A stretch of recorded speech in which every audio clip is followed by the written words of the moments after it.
Ce que Dieu vous a dit s'adresse en premier lieu à votre cœur. Si vous n'avez que peu saisi ce qui vous a été dit, la lecture de ce rappel vous permettra de revoir ce que vous avez entendu. J'ai vu un roi pour moi. 1 Samuel 16, 1.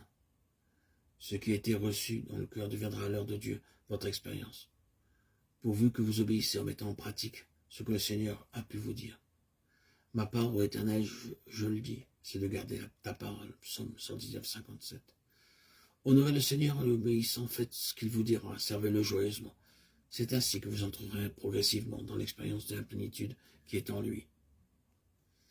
À la nouvelle naissance, notre esprit qui vient de recevoir la vie éternelle est à l'état latent et dans l'infantilisme. Cependant, cet état d'enfance ne doit avoir qu'une courte durée, car la volonté de Dieu concernant son intention est d'amener notre esprit à la maturité afin que le croyant soit rendu capable d'assumer sa part dans le dessein de Dieu et de marcher dans la vocation. Cette maturité, cet état de fils est donc quelque chose que nous devons atteindre, quelque chose à laquelle nous devons parvenir. C'est en vue de cela que le Saint-Esprit est appelé l'esprit d'adoption, Romains 8, 15.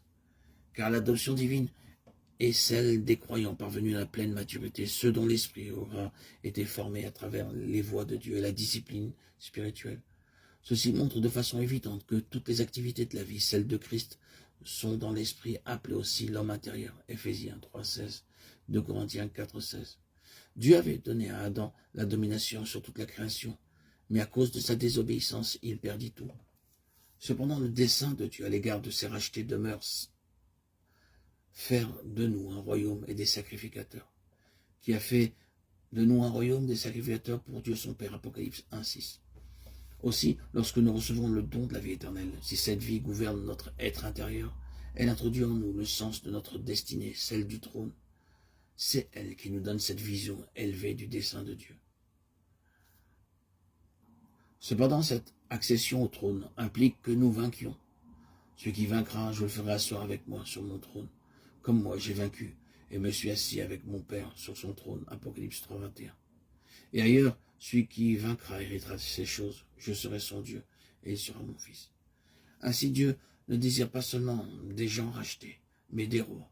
Et cela présuppose une préparation, une formation, par une discipline, sous une autorité. L'héritage et le trône sont inséparables de la maturité spirituelle qui est l'état de fils.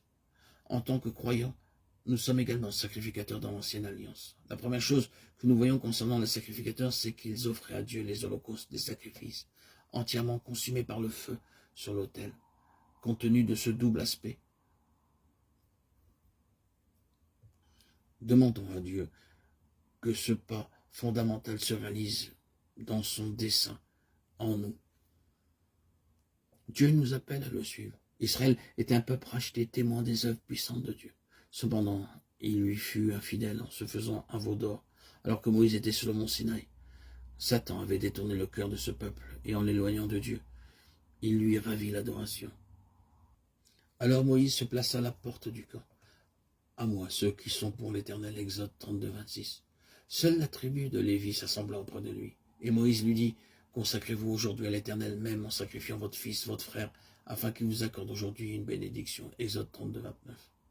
Cet exemple illustre de façon simple et claire le point suivant. Bien que nous soyons enfants de Dieu, nous avons à répondre à son appel en vue de la vocation qui nous est adressée. Car de notre réponse dépend la qualité et la stabilité de notre marche spirituelle.